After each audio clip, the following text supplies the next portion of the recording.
estrutura política latino-americana, brasileira, especialmente mais latino-americana, onde você tem essas forças conservadoras que puxam o Brasil para trás e você tem forças que insistem em empurrar para frente, né, que sonham com uma sociedade mais igualitária, que sonham, e pode ser sonho mesmo, é romântico, é ingênuo. A gente tinha muita vontade que o filme fosse assim, porque a juventude é assim, ainda bem, romântica, ingênua, acredita que vai mudar tudo. Se mata por aquilo, né? Quem morre é o secundarista. José Guimarães era secundarista, né? Quem está na linha de frente até hoje são secundaristas. O movimento estudantil vive, é ativo, segue sendo sonhador, tem estado presente em todas as nossas sessões. Os presidentes da UNE, da UBS, da UEE estão muito mobilizados com o filme, se sentem muito orgulhosos de serem descendentes dessa linhagem de estudantes dos anos 60. E o filme, a linguagem do filme foi muito inspirada no cinema que se fazia na época, por isso em 16mm, por isso com a câmera na mão. A gente imaginou que se a gente estivesse aqui em 68, se a gente fosse estudante de cinema em 68 e estivesse aqui documentando, a gente estaria com a 16mm na mão. Essa era a câmera documental da época. E por isso a escolha do formato, que foi um grande desafio, porque não existe mais revelação de película na América do Sul. O filme foi revelado na Europa, um filme de baixíssimo orçamento. Diferente do que eu estou aqui, um filme de baixíssimo orçamento. A gente fez com muito pouco dinheiro para erguer todo esse castelo, para erguer toda essa recriação de época. E a película foi por isso, a câmera na mão foi por isso, né? Uma professora falou, dos anos 60, tem um documentário do Eric Rocha, que é filho do Glauber, sobre o cinema novo, e tem uma fala muito emocionante sobre aquela geração do cinema que efervescia e como ela foi ceifada, como ela foi de fato abafada, como desmobilizou o movimento artístico. A ditadura conseguiu desmobilizar o movimento artístico com muita violência. Então acho que o filme ele é uma homenagem também ao cinema feito na época. Eu digo que esse filme ele é sobre política, sobre amor e sobre cinema. O Manuel Rangel, que é nosso produtor executivo também, um ex-decano, quando eu falo isso, ele fala, sim, cinema, amor e revolução, o professor Paulo Emílio, que já falava que essas coisas andam juntas, cinema, amor e revolução, é a mesma coisa. Eu acho que o filme representa isso. Filmes de referência, você falou dos filmes políticos, né? Eu tenho filmes de referência que são do coração, como Bang Bang, do Tonati, que não é um filme sobre a ditadura, mas é um filme que tem uma força estética e uma petulância estética que eu acho que é contra a ditadura também, sim.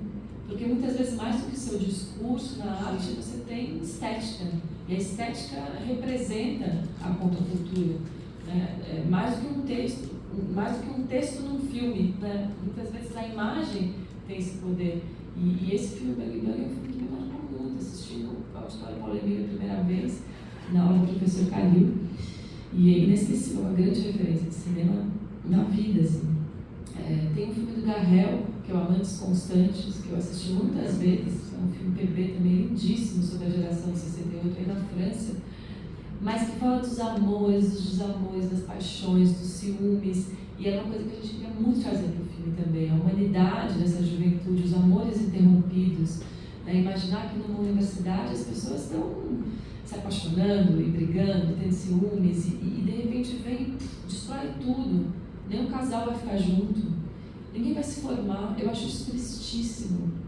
Imaginar que ninguém se formou, ninguém teve seu diploma, que é o que o estudante quer. Eu conversei com o professor Franklin Leopoldo, que era estudante na Batalha, e se tornou professor logo na sequência, quando a escola foi para o Butantã, que era esse projeto da ditadura de desmobilizar o movimento, tirar a gente do centro da cidade, mandar a gente lá para longe, e que conseguiram. Castilho morou no CRUSP. A pandemia toda gravando filme. Que desmobilizava. Hoje em dia o Butantã até faz parte da cidade, naquela época não fazia parte da cidade.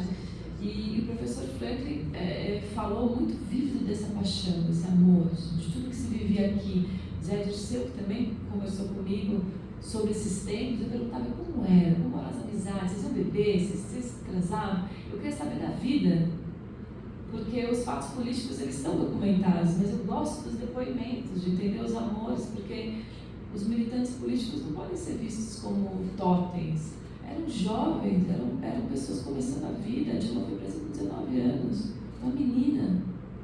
E para mim era muito importante que o filme tivesse essa cara jovem.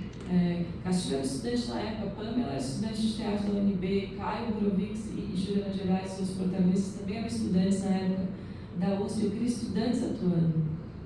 Não queria ator de 35 anos fazendo estudante, sabe? Porque não era verdade, não era isso. Era uma meninada maravilhosa. E esse filme foi exibido em muitos lugares do mundo, estreou em Chicago.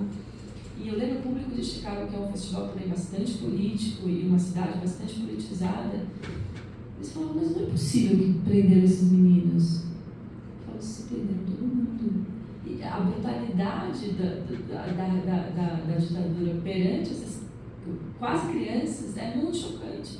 E a gente foi perdendo isso com o tempo, né? Essa noção. Então é muito importante que tivesse amor, que tivesse ciúmes, que tivesse ideologia, tudo misturado. Amor, cinema e evolução. E, enfim, queria ouvir perguntas e queria que Castilho também